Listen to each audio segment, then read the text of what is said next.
Hi guys, this is Ravikiran. Welcome back to my channel. So title చూసి ఉంటారు కదా.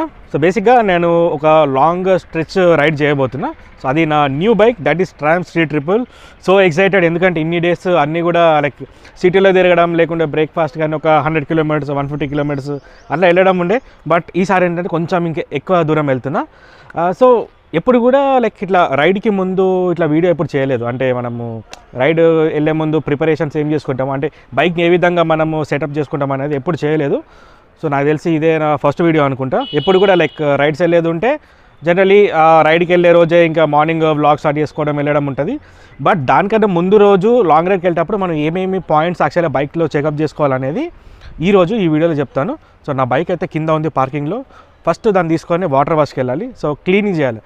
Cleaning ఎప్పుడు అంటే లాంగ్ రైడ్స్ వెళ్ళే ముందు ఎప్పుడు కూడా క్లీనింగ్ ఉంటే ఏంటంటే మనకి లైక్ చైన్ లూబింగ్ అవన్నీ కూడా చేసుకోవాలి ముందు. ఆల్రెడీ సిటీలో తిరుగుంటాయి కాబట్టి చాలా వరకు ఆ డస్ట్ అంతా అక్యుములేట్ అయిపోయి ఉంటుంది. సో క్లీన్ చేసుకుంటే మనకు కూడా లైక్ రైడ్ స్టార్ట్ చేస్తాం కదా, ఒక ఫ్రెష్ ఫీలింగ్ వస్తుంది. సో దాని గురించి ఫస్ట్ ఎప్పుడు కూడా మ్యాండేటరీ ఒక క్లీనింగ్ అనమాట.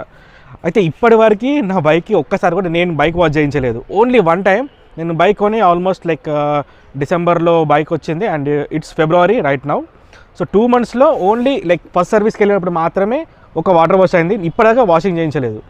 కానీ నేను యూజ్ చేసే ఒక సింపుల్ టెక్నిక్ ఉంది, అది బ్రష్ టెక్నిక్ అనమాట. సో ఎప్పుడు కూడా లైక్ బురద కానీ ఏదన్నా బైక్ అంటినా కూడా లైక్ నార్మల్గా వాటర్తో స్ప్రే చేసేసి క్లాత్ తోటి తీసేయడము అండ్ డస్ట్ ఉంటే మన బ్రష్ ఉంటుంది కదా, ఆ బ్రష్తో క్లీన్ చేస్తాను. సో అలాంటి టెక్నిక్ ఒకవేళ మీకు చూపించాలనుకుంటే, మీకు ఎవరైనా తెలుసుకోవాలనుకుంటే కింద కామెంట్ చేయండి. డెఫినెట్లీ మళ్ళీ ఎప్పుడైనా టైం ఉన్నప్పుడు చెప్తాను.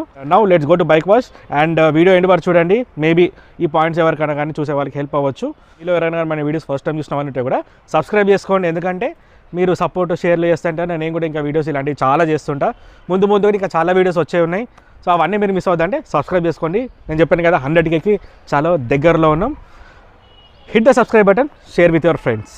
And now it's time to go for bike wash. Bike వాష్కి వెళ్ళి అక్కడ ఏ విధంగా చేస్తారనేది కూడా చూపిస్తాను. ఎందుకంటే నార్మల్ బైక్ వాష్ ఈ బైక్ వాష్ చేసుకోవచ్చా లేదా చాలామందికి డౌట్ ఉంటుంది. అవన్నీ కూడా మీకు బైక్ వాష్గా చెప్తాను. So let's go. So yes, just now ఇప్పుడే వాటర్ వాష్కి వచ్చాను.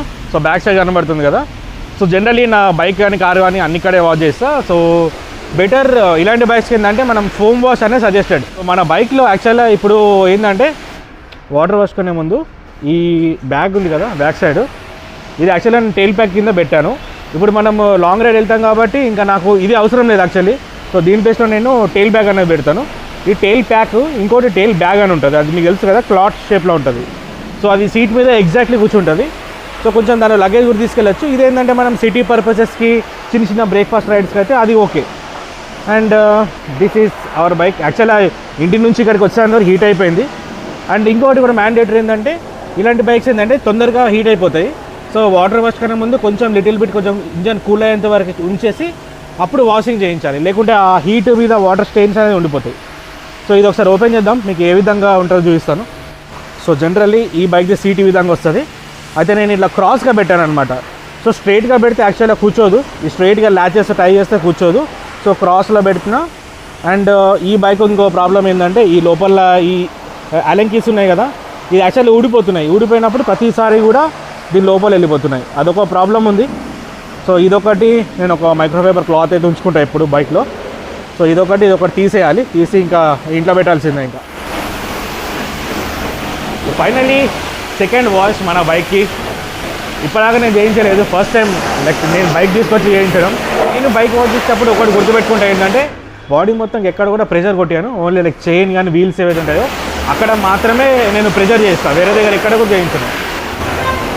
సో ఇలాంటి వాటర్ వాష్లో ఇప్పుడు ప్యారాక్స్ అండ్ బైక్ లేదు కాబట్టి కొంచెం బండిని ఫ్రంట్ బ్యాక్ తీసుకొచ్చుకుంటూ ఆ చైన్ అనేది క్లీన్ చేయించాలి.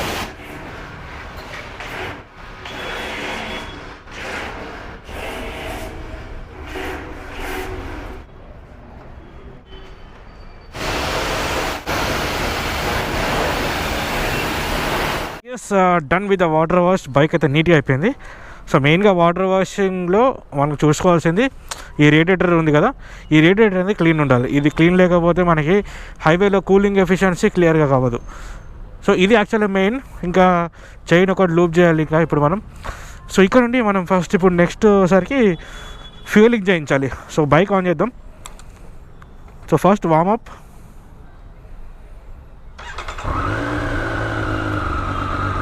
సో ఆన్ చేసినప్పుడు హై ఆర్పిఎంలో ఆన్ అవుతుంది. దాని తర్వాత ఈ హీట్ అనేది టోటల్ సెటిల్ అయిన తర్వాత అప్పుడు రోల్ అవ్వాలి. అండ్ అందరూ కూడా ఇంజన్ వార్మప్ ఎందుకు చేయాలంటారు కదా, వార్మప్ చేసిందంటే ఇంజన్లో ఉన్న ఆయిల్ ఉంటుంది కదా, టోటల్ సర్క్యులేషన్ అవుతుంది. సో దాని గురించి ఫస్ట్ ఇంజన్ ఆయిల్ మంచిగా సర్క్యులేట్ చేసి కొంచెం వార్మప్ అయిన తర్వాత బైక్ తీస్తే బాగుంటుంది. ఫ్యూయల్ ఆల్రెడీ ఉంది, బట్ ఇంకా నేను ఫుల్ ట్యాంక్ ఫుల్ చేయించాలి. ట్యాంక్ ఫుల్ చేసేసి ఇంకా ఈసారి మైలేజ్ ఏమైనా టెస్ట్ చేద్దాం అనుకుంటున్నా హైవే మీద. ఎందుకంటే ఇప్పటివరకు సిటీలో మైలేజ్ అయితే సరిగా రాలేదు, లైక్ 14, 15, 16 ఈ విధంగా వచ్చింది. ఇంకా హైవేలో చూడాలి మరి ఎంతవరకు వస్తుందో. ఈసారి మ్యాక్సిమం అమౌంట్ ఆఫ్ మైలేజ్ రావడానికి ట్రై చేస్తా, చూడాలి.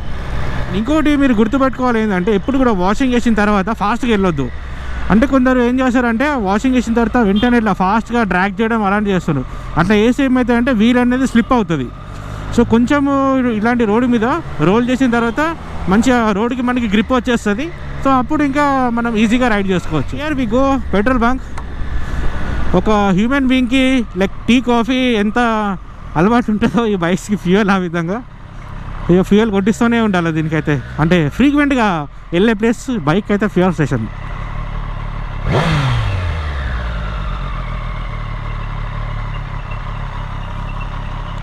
సో దీంట్లో టోటల్ 70 లీటర్స్ ట్యాంక్ ఇది, చూడాలి. అన్న ఫుల్ ట్యాంక్ అన్నకి ఇక తగిలించాక ఇక్కడ అలా పట్టుకో. ఎనఫ్ సరిపోద్ది. యా,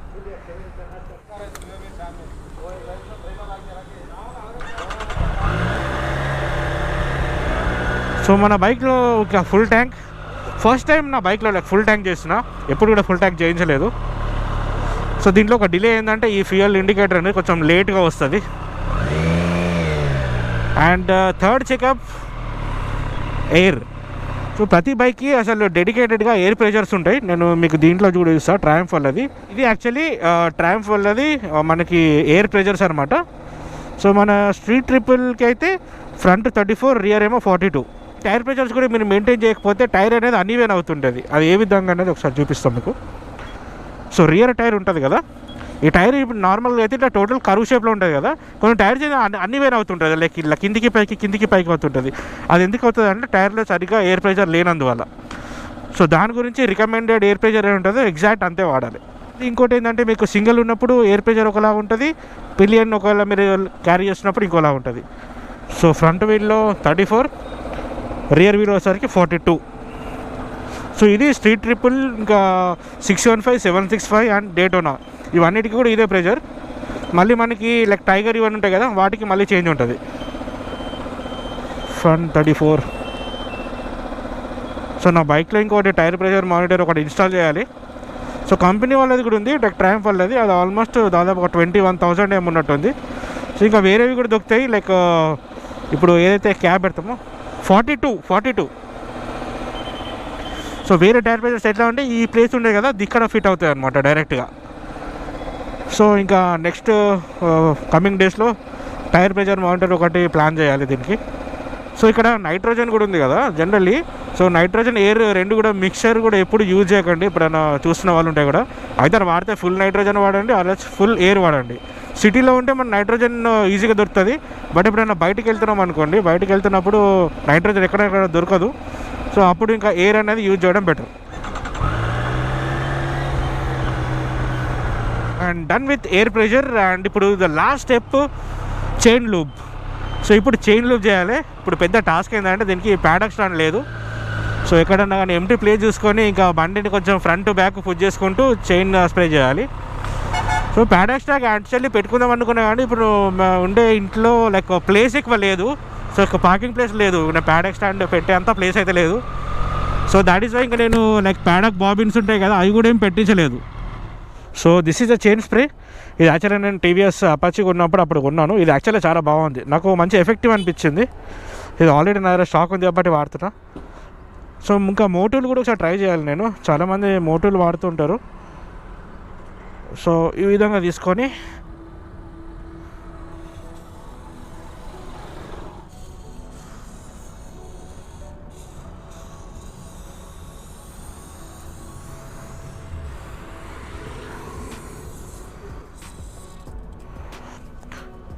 సో ఇప్పుడు మనకు ప్యాడాక్ స్టాండ్ లేడు కాబట్టి కొంచెం ముందుకు తీసుకోవాలి.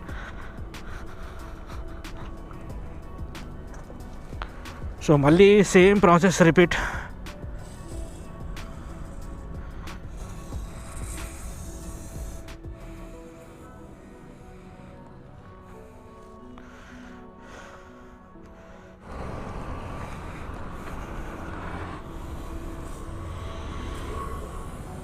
So yes, done with the chain spray.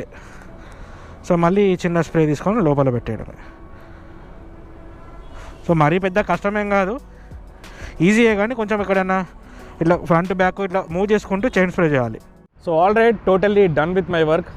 So bike cleaning కానీ మన chain lubing and air pressure అన్నీ కూడా సెట్ అయిపోయినాయి. సో ఇంకా నెక్స్ట్ ఇంకా రేపు మార్నింగ్ నాకు తెలిసి 6 o'clock అట్లా రైడ్ స్టార్ట్ చేసుకుంటాను. సో నెక్స్ట్ వీడియోలో లైక్ హైవేలో వెళ్ళినప్పుడు ఇంకా ఈ బైక్ని యాక్చువల్గా టోటల్ అర్థం చేసుకోవాలి. ఎందుకంటే ఒక 100 kilometers అట్లా 150 kilometers రైడ్ చేసింది వేరే ఉంటుంది, టోటల్ ఎలాంగ్ లైక్ 300+ kilometers వెళ్ళింది వేరే ఉంటుంది. సో అసలు ఈ బైక్ ఏ విధంగా మనకి రైడ్ చేసినప్పుడు ఎట్లా ఉంటుంది అనేది ఇంకా హైవేలో చూడాలి. ఇంకా నేను కూడా ఎక్స్పీరియన్స్ చేయలేదు. సో టోటల్గా నేను చెప్తాను మీకు, లైక్ అసలు ఈ బైక్ హైవేలో వెళ్ళినప్పుడు ఏ విధంగా ఉంటుంది, అంటే మనం ఎంతసేపు కూడా కంటిన్యూగా రైడ్ చేయొచ్చు. నేను కూడా యాక్చువల్లీ తెలుసుకోవాలని ఉంది, బికాజ్ ఇలాంటి బైక్ తీసుకొని అంత లాంగ్ వెళ్ళడం నేను ఇదే ఫస్ట్ టైం. అంటే వేరే బైక్ చూసినా, బట్ ఇలాంటి బైక్ చేయలేదు. లిటిల్ బిట్ ఏంటంటే ఈ లీనింగ్ పొజిషన్ ఉంటుంది కదా, కొంచెం లిటిల్ బిట్ ఫార్వర్డ్ ఉంది. సో చూడాలి మరి ఇంకా మనకి లైక్ బ్యాక్ పెయిన్ ఏమైనా వస్తుందా రాదా ఏంది అనేది ఎవ్రీథింగ్ ఇంకా చెక్ చేయాలి. ఇంకా నేను కూడా ఈ బైక్ చెక్ చేయడానికి కోసమే ఇంకా కొంచెం ఒక లాంగ్ రైడ్ అనేది వెళ్తున్నా. సో నెక్స్ట్ రేపు మార్నింగ్ స్టార్ట్ అవుతాను. అన్ని అప్డేట్స్ కూడా ఇన్స్టాగ్రామ్లో పెడతాను. సో మీరు నా అప్డేట్స్ ఫాలో అవ్వాలన్నా కానీ, లైక్ నేను ఎక్కడున్నాను ఏంటి అన్ని అప్డేట్స్ చూడాలనుకుంటే ఇన్స్టాగ్రామ్లో ఫాలో అవ్వచ్చు. ఇన్స్టాగ్రామ్ ఐడి కూడా రవికిరణ్ కస్తూరి. మళ్ళీ నెక్స్ట్ వీళ్ళకి వద్దాం. అందరికి bye, this is Ravikiran signing of.